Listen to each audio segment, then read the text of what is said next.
ગુજરાત પોલીસની ઝાટકણી કાઢી છે। અડાલજ પોલીસે તપાસ કર્યા વગર જ અનામી અરજીને ગુનો નોંધી દીધો હતો અને આને લઈને હવે હાઈકોર્ટે ગુજરાત પોલીસની ઝાટકણી કાઢી છે। અરજદાર નિવેદન આપવા ન આવતા પણ ફરિયાદ નોંધી હતી। પોલીસે બે ઉદ્યોગપતિઓને 24 કલાકમાં નિવેદન આપવા નોટિસ ફટકારી છે।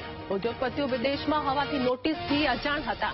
નિવેદન નોંધાવવા ન આવતા પોલીસે તપાસ કર્યા વગર જ ગુનો નોંધી દીધો હતો, જેમાં ગુનો દાખલ થતા અરજદારોએ હાઈકોર્ટમાં અરજી દાખલ કરી હતી।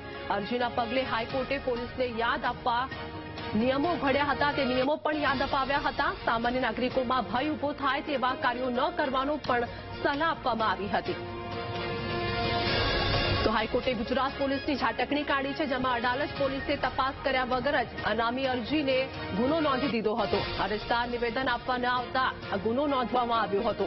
પોલીસે બે ઉદ્યોગપતિઓને 24 કલાકમાં નિવેદન આપવા નોટિસ ફટકારી હતી, જેમાં ઉદ્યોગપતિઓએ વિદેશમાં હોવાથી નોટિસથી અજાણ હોવાનું પણ સામે આવ્યું હતું।